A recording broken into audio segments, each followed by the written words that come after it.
Welcome back to the Marvel Movie Minute, a daily podcast in which we assemble to explore the films of the Marvel Cinematic Universe 1 minute at a time. In this, our 6th season, we are looking at the Avengers. I'm Andy Nelson from the Next Reel Film Podcast. And I'm Pete Wright, and today, lessons in effective space planning on a helicarrier. Today, we are talking about minute 86, which begins with Black Widow nailing Hawkeye and ends with Thor bouncing along the New Jersey shore. Back on the show, we have playwright Dean O'Carroll. Hello, Dean. Hey, everybody. Yes, it is catwalk time. This minute, actually, we have a very brief shot of the cell falling. We'll get back to that later in the minute. And then we jump into the engine room where we see Natasha and Clint mid-fight. We're coming in on the two of these non-supers going toe-to-toe. How does this sequence play for you? Do you like the way that this action works? I mean, I think the specific fight choreography in this is one of the less exciting battles in the movie, and it's always one of these close quarters fights. And then the hallway fight sort of has exploded in popularity in recent years, and in definitely Marvel stuff, but I think in some other things too. And this is I suppose not exactly the same thing. Yeah, it's not quite that that fantastic oneer that's kind of tracking the whole thing, right? Right. Well, I guess she has in Iron Man 2. That's one I think the best thing in Iron Man 2 is her taking out a bunch of goons while Happy just sort of keeps punching one guy. Yeah, that's one of my favorite moments of that movie. That is truly that's my central complaint about this minute, is that the fight we get here is worse than the other principal fights that we know of Black Widow. And it just feels sort of banal. So I'm trying to figure out in this minute, what do they want me to be feeling while I'm watching these two characters go at one another? And it's maybe the best friendship in the MCU that we've had. I mean, well, I don't know. You can make the point for Tony and Rhodey, or of course Cap and Bucky, but and later Cap and Sam. But these are characters who are very much defined by their friendship and their relationship to each other. Since they haven't had their own movies yet, at this point. This is, I think, the first of, 3 times we see them fighting each other, I think, throughout the course. Right? So this is they fight in this, and then they're on opposite sides in Civil War until Natasha switches sides. And while they're fighting in that, to one point, we're still friends, right? Even though we're fighting each other. And then, of course, the big fight about which one of them is going to get to sacrifice themselves in Endgame. Right. So I don't think that was at all planned, that it would sort of be a sort of trilogy of fights between the two of them, but it does plan it playing out that way. Yeah, it is interesting when you just jumping back to specifically like the actual fight itself and how the fight looks. There's so much of that boils down to the stunt choreography paired with the cinematography and the direction as far as how do all of these pieces come into play. I mean, we have Scarlett Johansson doing some of her stunts here, Heidi Moneymaker doing some of her stunts. So they're the same pair that were doing the stunts in Iron Man 2. So what is it about this one that looks different? Is it the way that, Seamus McGarvey is the cinematographer here?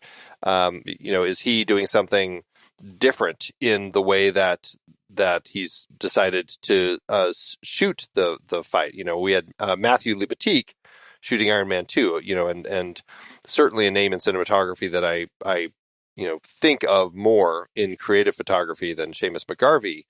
Likewise, the direction. And so, it's an interesting dance between all of these different departments to actually build a fight scene. And when you look at a fight scene like this, it's like, yeah, it's fine. They're on a catwalk and they're punching and hitting and slashing knives and stuff at each other. It does make you wonder, is there something that they could have done to bring this up? Or are they in some capacity purposefully bringing it down a bit because they know they want the fights with the supers to actually have more of that exciting energy? And while they want this one to be exciting, they don't want it to potentially, look better than one of those. I think there's something to that, Andy, because that was sort of where I was going with it. That part of the reason I think it looks meager is that it is presented in the context of a sequence that is very, very big, right? Like every other fight, we have the principal fight between Hulk and Thor. We have very big engine mechanics going on outside, and Cap is fighting a bunch of guys while doing monkey bars. Like there's just a lot going on elsewhere on the ship that to cut to this kind of meager mano a mano, human to human fight feels almost dismissive of the rest of the action sequence that's going on here. And I wonder if the objective was to somehow knock Hawkeye out. Is a fist fight with Black Widow, was that the most clever way to do it, right? Like, was that the most interesting thing they could have done to separate Hawkeye from his mind control? That is the ultimate feeling that I'm left with. Like, this was a banal way to do what they needed to do. I like Hawkeye in the movies quite a bit, and of course I like Jeremy Renner as an actor. But still, I think of all the characters that I say, oh, I wish it was more like the comics. It's Hawkeye. For me, Hawkeye is like Mr. Avenger. Only Cap and Iron Man more so than him. And and all the jokes like, but he just has a bow and arrow. Like, yeah, that's the thing. Yeah, he's traveling through space. He's fighting with gods and super mechs. And he just has a bow and arrow, and he's absolutely a part of the team. And that's and he's the weakest guy, and he's got the biggest chip on his shoulder and the biggest attitude in the comics. And so the Jeremy Renner sort of quiet, your earnest family man take on Hawkeye is a cool character in and of himself, but it's so radically different from the Hawkeye that I know. The guy who was constantly razzing Cap for being old, and trying to make time with Scarlet Witch, and all the things that sort of the bratty, obnoxious Hawkeye of the '60s and then into the and beyond was such a fun character for. In the movies, Tony gets to be the wise guy character that Hawkeye was, and so he doesn't get to be that. I don't know if you guys, if you remember that, originally Hawkeye was introduced as basically a villain in Iron Man comics. That Black Widow first had been a villain in Iron Man comics, and then she, after like battling him once or twice and losing, it's like, oh, I know, I'll bring in this like circus archer, and seduces him, and they become a couple, and he's not necessarily geared towards villainy, but then sort of gets tricked into it, and then eventually battles Iron Man once or twice, and then gets reformed and joins the Avengers. And still hung up over Natasha, and anyway, and that's a great character arc, and it would have been nice to have seen that play out, but yeah. Well, I mean, that's interesting because you do hear periodically fans of comic book characters in the MCU complaining about the fact that this character isn't who it was in the comic books. Are there others that you find that you take issue with as far as like how they've changed certain characters where they don't line up anymore? I think I'd like movie Iron Man better than comics Iron Man, where he was sort of more of a tortured soul, and he's gotten quippier, sort of now that you have the Downey Jr. voice in all of our heads. He's so yeah, I think was an improvement. Real hard to justify the original sort of teenage mascot version of Bucky from the comics in the movies. I can appreciate that, but that was such a great guilt thing for Cap to be doing that. That he let a boy be a sidekick and then he died, saving him. Cap always having that guilt with him was such a great character motivation for him. So, losing a best friend is also tragic and heartbreaking. But an adult who knew what he was doing and signed up for the combat himself is quite a different matter from a kid who, as I recall, the origin of Bucky in the comics, that he walks in on Steve changing into costume one day, and Steve says, "Well, right. Okay, you can be my sidekick." Right, now. Exactly. Yeah. So come here, little boy. Let's learn how to keep secrets. Right? It's just awful. Well, you put it that way. Geez, took it down a really dark. Hey, well, yeah, you're not far off.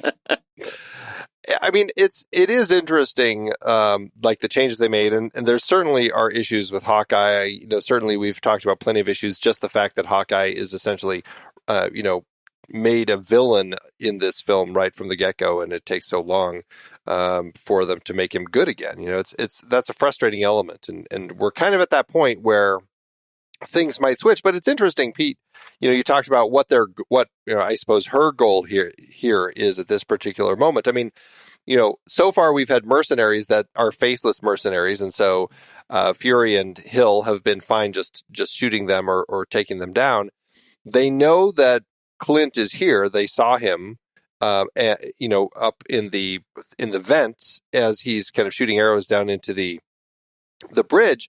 So this is the opportunity to catch him. And I guess that's the question: is what is Natasha's goal? Is it to knock him out? I mean, they don't know at this point that knocking him out will break this mind control.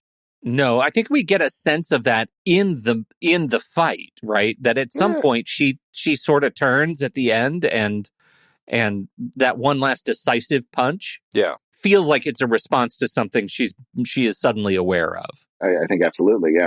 The point I was actually trying to get to before I went on my long digression was that even though this doesn't feel like the Hawkeye that I know, this plot line is absolutely the sort of thing you stamp in Hawkeye in comics, that he would inevitably be the one who would get brainwashed by the villains and then could only be healed by a blow to the head. That was exactly the kind of sort of embarrassing thing that would happen to poor Hawkeye all the time. So that I really did love. That's actually pretty funny. That's good to know, because we've been sort of it's hard not to harp on that a little bit. And for me, I'm on the record, I'm such a fan of Jeremy Renner that it's hard to watch Jeremy Renner be in the Avengers movie knowing that he's an Avenger, he's Hawkeye, and to be a villain for the first 85 minutes of the movie.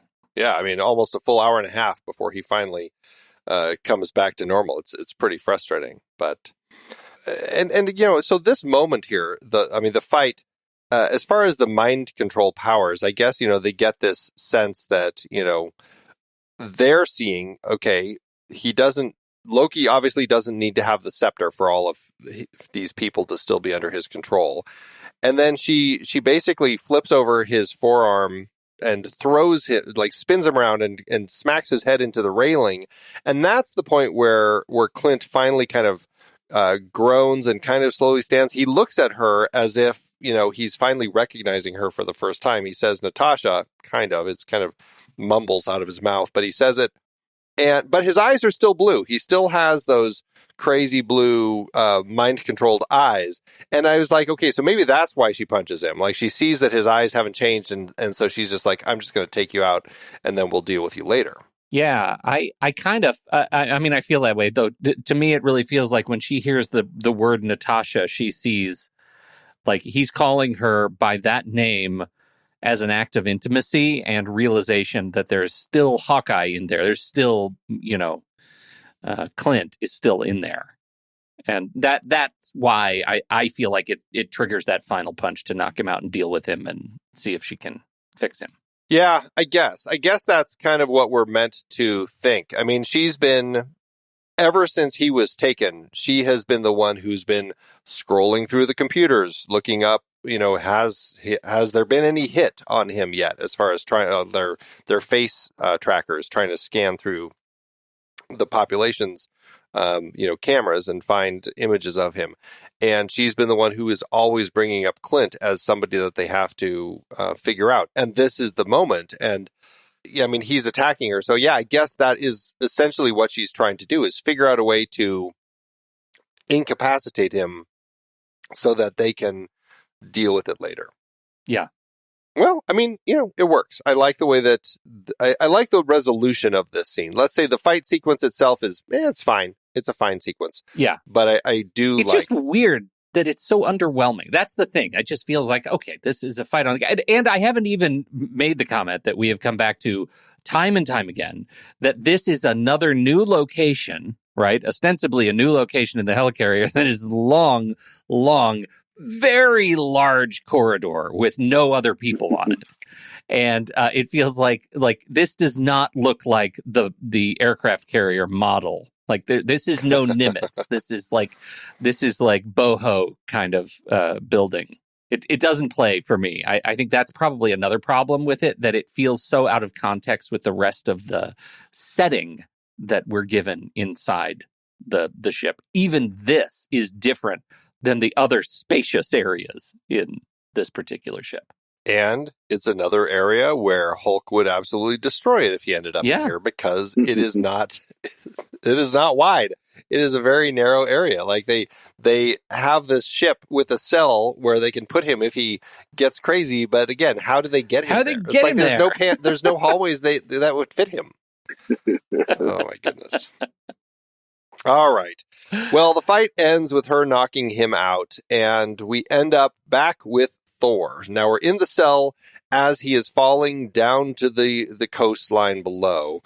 And this is, I don't know, the first thing that came to my mind when I see this moment is, I think there was a Mythbusters episode about the idea of if your car goes off a cliff, and if you happen to get out the window and you jump at the right time, will your jump be able to kind of counter the plummet of the car, and will you be able to survive? And of course the answer is no, because you too are actually falling quite fast up to that point, and it doesn't quite work that way. But that's the first thing that I go to when I see this, because Thor is like this little pinball bouncing around inside here, and he can't get a grip enough to, he does manage to get Mjolnir, but he can't get a grip enough to swing Mjolnir and actually do any good. And so, I don't know, I think it plays kind of funny. How does this moment with Thor as he's bouncing around in here work for the two of you?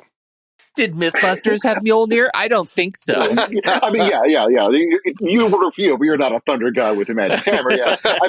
The thing is, imagine if Thor had died like this, and this was the way that the character of Thor died, that would be awfully ridiculous.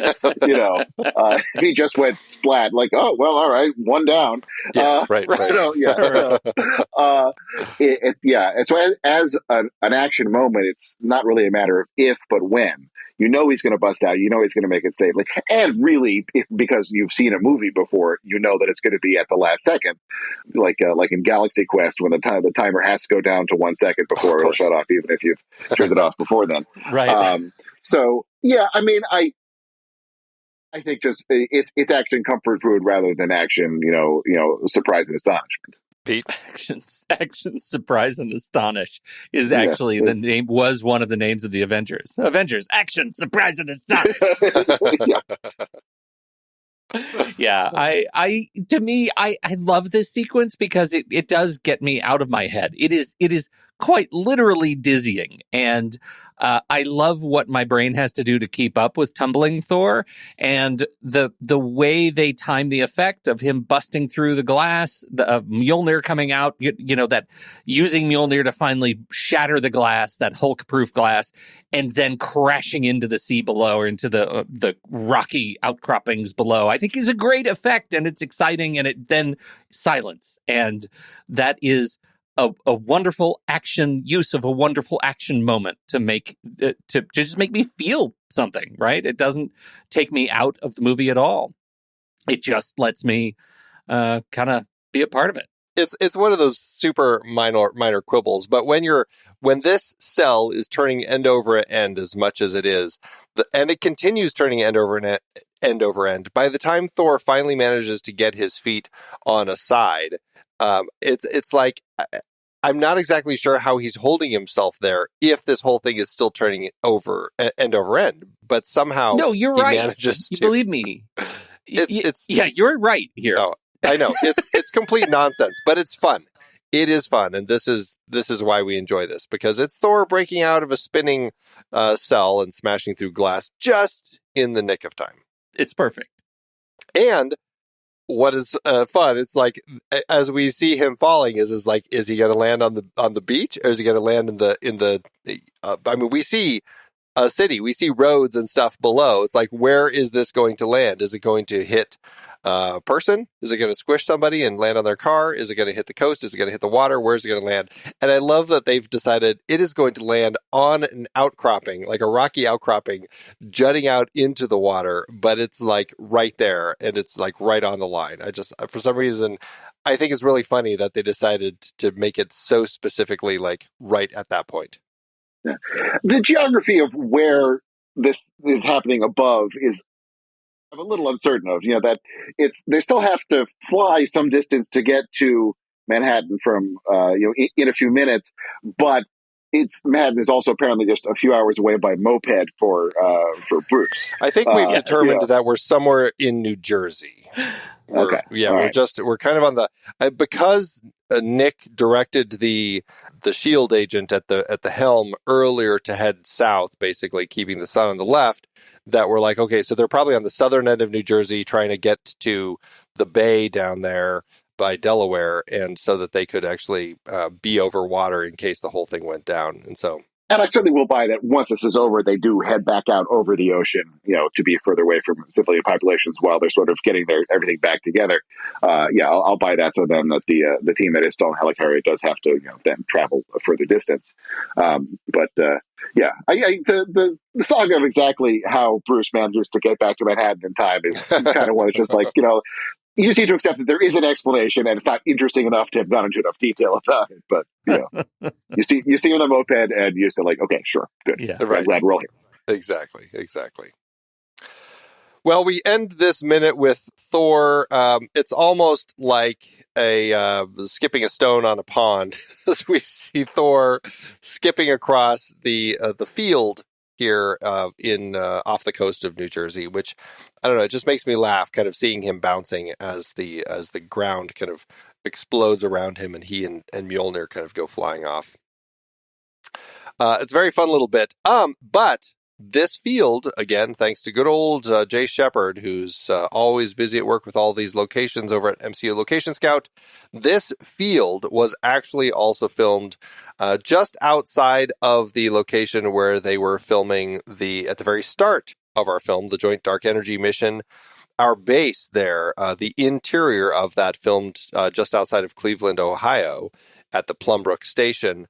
This is a field that was just off of that. So that is where they are filming this particular scene. Nowhere near New Jersey. Yeah, of course. Of course not. Of course. The magic of the movies. They couldn't get permits from the governor. Trenton was all locked up. Well, that's pretty much the end of minute 86. So let's wrap things up. We'll be back tomorrow to talk about minute 87. So again, Dean, thank you so much for joining us today. So glad to be here. Tell everybody again about your plays and where they can track them down. Sure. Yeah, so let's see. Most of my full-length parody plays are published by Playscripts. And as I said on our last episode, I have parodies of things like Harry Potter and Star Wars and the Hunger Games and Back to the Future and the Marvel movies, including this one. And I will say, I guess it makes sense to release this, but these things in dribs and drabs. I don't have an equivalent of this sequence, but I do, of course, have versions of these characters. So my version of Black Widow is named Brown Recluse. Nice. And just another spider. And my version of Hawkeye is named Bo Just, which is a name that he has to sort of explain to people that it's a play on Bo Jest, which is, And when my version of Loki hears this, my version of Loki is called Yoki, by the way. He says, Bo Just, like, yeah, it's from a book. Like, well, maybe you should have left it on the shelf. And my version of Thor is named Thorm. And he explains that, yes, this human's got his name wrong over the years and thought it was Thor, but it's actually Thorm. And it's also the root of the word storm. Nice. That's awesome. Very funny. Well, we'll have all of Dean's links in the show notes, so just check there, everybody. And that's it for today. We'll be back tomorrow with Dean one last time this week to talk about minute 87. So, that's it. Thanks, as always, Pete. Andy, you might have forgotten, there's still a broken engine. Will it be fixed tomorrow? Ooh. Until next time, true believers.